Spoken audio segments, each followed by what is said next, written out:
Cette séance est réservée à des exercices. On traite l'exercice 2.17. Soit un fil rectiligne AB de longueur finie 2A, portant une densité de charge linéique lambda supérieure à 0. Le point O est la projection de M sur la droite AB. Il représente l'origine du repère d'étude. Figure 17. Donc voici la figure 17. Nous avons entre A et B une charge positive de densité lambda. Elle est supposée uniforme. Ça n'a pas été dit dans l'exercice. Sa longueur c'est 2A. Et nous avons un point M situé sur l'axe des Y et pour lequel on veut calculer les composantes du champ électrique. La coordonnée et l'abscisse du point A, c'est XA, bien sûr, son ordonnée est égale à 0, et la même chose pour celle de B. Donc nous avons OM qui est égal à Y, OA qui est égal à XA, et AB qui est égal à 2A. La première question nous demande de déterminer les expressions des composantes du vecteur champ électrique au point M en fonction de Y, lambda, K, XA et A. Donc nous allons traiter le problème. Donc on a repris le schéma ici. Donc voici ce qui est en vert ici. C'est la charge Q répartie entre XA et XB de longueur 2A. Donc les données c'est lambda qui est supérieur à 0. Le point dont les coordonnées sont 0, Y. Les points A et B dont les coordonnées sont XA 0 et XB 0 respectivement. La longueur du segment AB est XB moins XA qui est égal à 2A. Et comme nous avons une distribution uniforme, donc la charge totale, c'est quoi? C'est la densité fois la longueur du segment AB. Donc c'est 2A fois lambda. Pour calculer les composantes du champ, on applique le principe de superposition selon lequel on commence d'abord par une petite charge dQ située à un point X quelconque est répartie sur un petit segment de longueur dx. Donc la charge dq, elle est égale à lambda fois dx.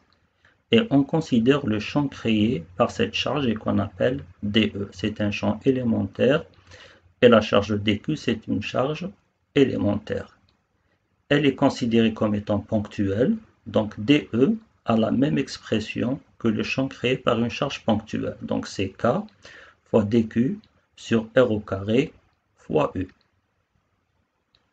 Le vecteur unitaire U, il est repéré par le même angle alpha par rapport à Y. Nous voyons qu'il a une composante négative sur X et une composante positive sur Y. Donc U est égal à moins sinus alpha fois I plus cosinus alpha fois J. Alors remarquons que d'habitude, on écrit cos alpha fois I plus sinus alpha fois J. Ceci parce que l'angle en général était entre le vecteur U et l'axe des X. Maintenant, nous avons un angle alpha entre U et l'axe des Y. Donc l'axe des Y représente le côté adjacent de alpha et l'axe des X représente le côté opposé. C'est pour ça qu'on a sinus avec I et cosinus avec J. Donc en remplaçant U par son expression, on trouve que DE est égal à K dQ sur R au carré fois moins sinus alpha I plus cos alpha fois J. Par conséquent, on trouve que D de EX, c'est moins K lambda dx sur R au carré fois sinus alpha. Et D de EY, c'est K lambda dx sur R au carré cos alpha. Bien sûr, on a aussi remplacé dq par lambda dx.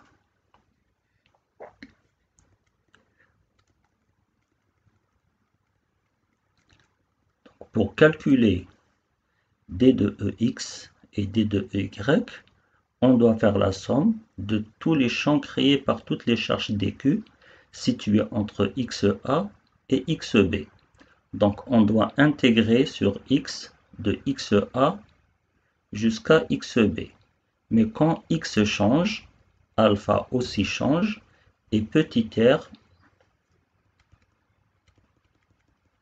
donc quand X change, quand on passe d'une charge dQ à une autre, X varie, alpha varie, et petit r varie. Donc ces expressions de d de EX qu'on a contiennent trois grandeurs qui varient, ou plutôt maintenant deux. Nous avons R qui varie et alpha qui varie. On doit tout écrire en fonction d'une seule variable pour pouvoir intégrer. Donc géométriquement, qu'est-ce qu'on remarque? On remarque que X, c'est le côté opposé de alpha. Et Y, c'est le côté adjacent de alpha. Et petit r, c'est l'hypoténuse du triangle. Donc, on peut écrire x égale y fois tangente alpha. Je dérive x par rapport à alpha, sachant que y est constant. Le point M ne change pas de position, donc y est constant.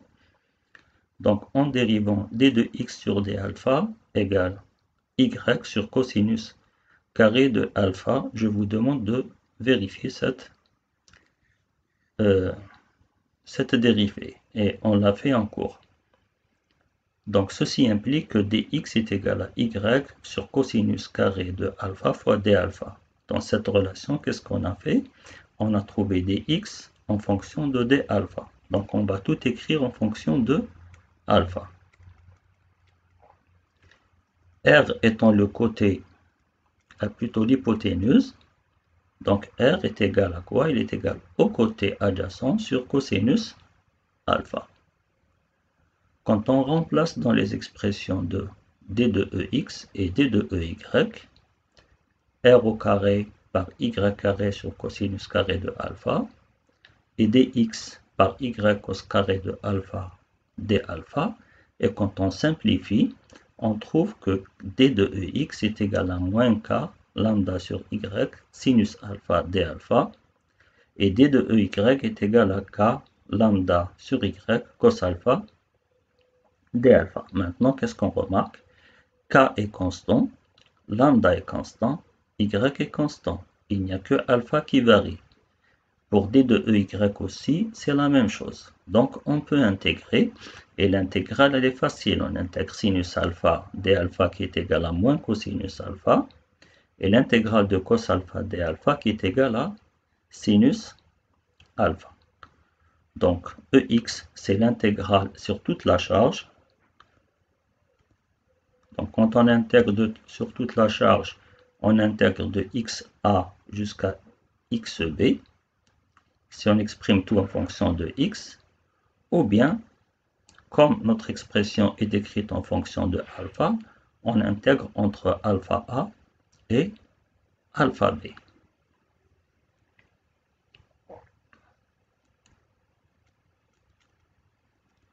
Donc, EX, c'est l'intégrale de d de EX entre XA jusqu'à XB.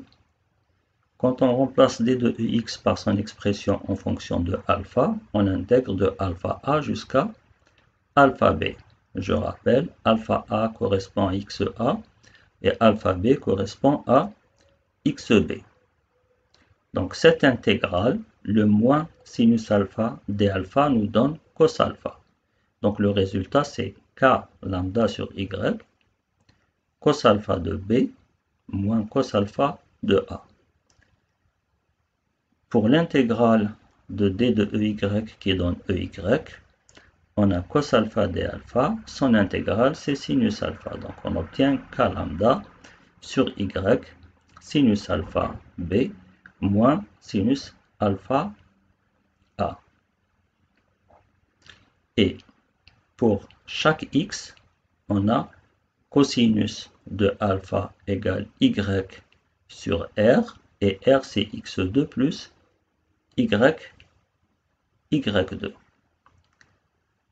Donc c'est ym sur ram, ym ça reste, et ram c'est xa au carré plus ym au carré.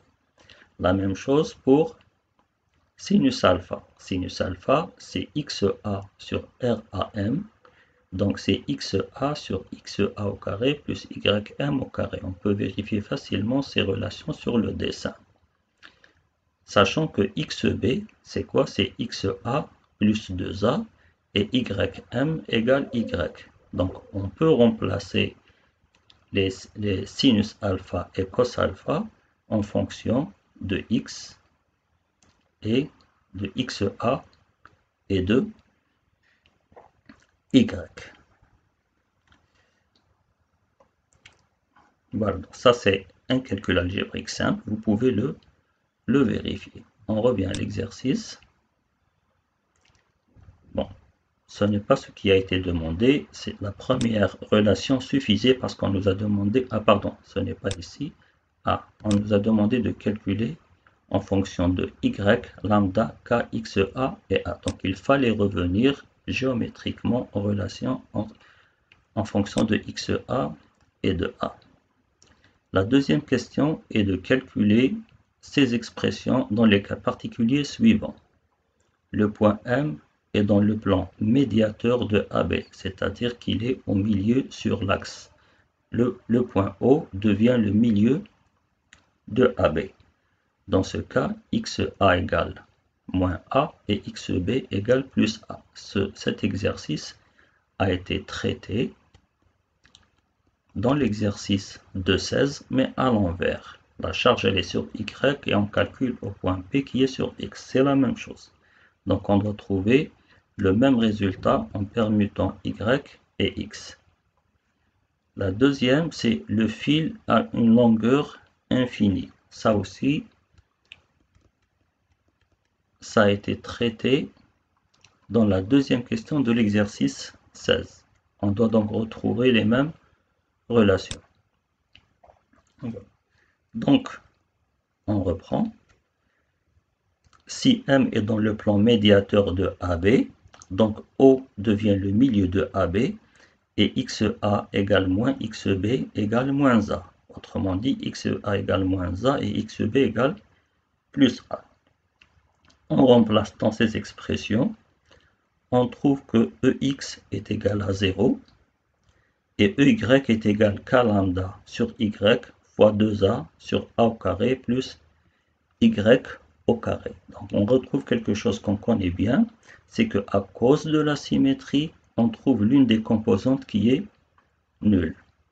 Si de plus le fil a une longueur infinie, c'est-à-dire que A tend vers l'infini, on aura toujours EX qui est égal à 0 et EY qui est là, on aura 2k lambda sur Y fois A sur A2 plus Y2 quand A tend vers l'infini. Cette limite elle est simple, donc Y on le néglige et on aura A sur A qui est égal à 1. Donc EY il devient égal à 2k lambda sur Y et c'est comparable à ce qu'on trouve dans le deuxième, dans l'exercice 16. Mais au lieu de Y, ici on trouve X et là aussi au lieu de Y on trouve X.